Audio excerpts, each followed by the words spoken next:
Down on this bottom shelf, we escape from Star Wars for a moment and we go with other movies that I enjoy. We have the Scream figure, we have the Crow figure, we have Edward Scissorhands, we have a set from the Evil Dead, actually Army of Darkness. We've got Ash, Evil Ash, and the Goon, the Pit Goon. Evil Dead Thermos back there from my Evil Dead lunchbox. We've got Mulder and Scully from the X-Files, along with the corpse encased in ice and a corpse underneath this blanket. We have Johnny Depp from Sleepy Hollow. We have Morpheus and Neo from The Matrix. We have the Tim Curry Legend figure in the back.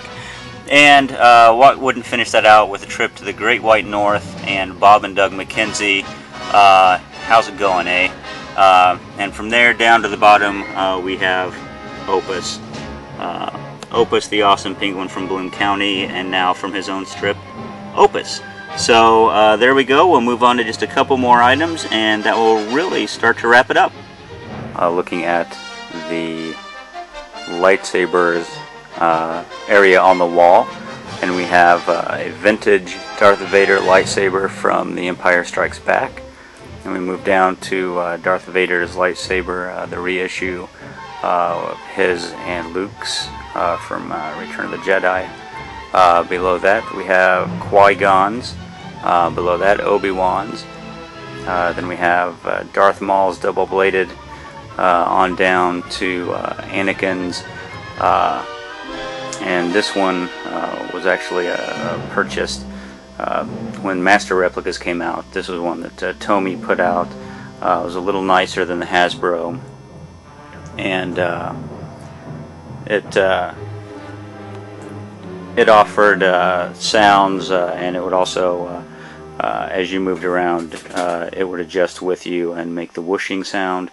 Now below that was Hasbro's version of Anakin's Attack of the Clones saber. Then we have Dooku's electronic, Yoda's electronic one, an empty space for Mace Windu's, which I have now purchased but have not hung up yet.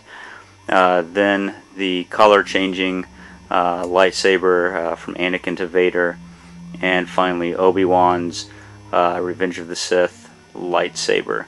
And then lining the wall we have some Tom Hodges printouts that I did of Clone Trooper helmets, and then some drawings that my daughter had done of Clone Troopers herself. And here we have, we've got a couple of vintage Ewoks. These were put out by Disney quite a few years ago. We have an adult and a baby.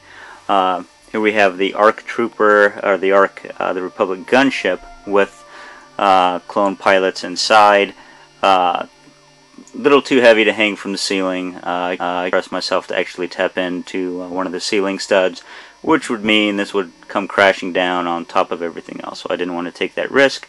So it sits here on top of an old toy box that is covered with a Return of the Jedi blanket.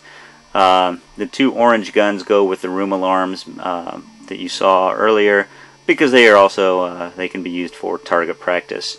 And then finally we have a larger format of Luke's X-Wing from the Power of the Force stuff.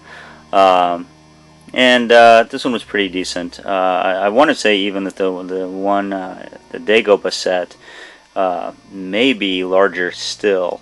But this one was pretty cool. Had a handle that popped down out of the bottom so you could walk around with it. Had a trigger so that you could shoot off his torpedo. And then it had assorted sound effects in it as well. R2 there in the back, and Luke is in the cockpit.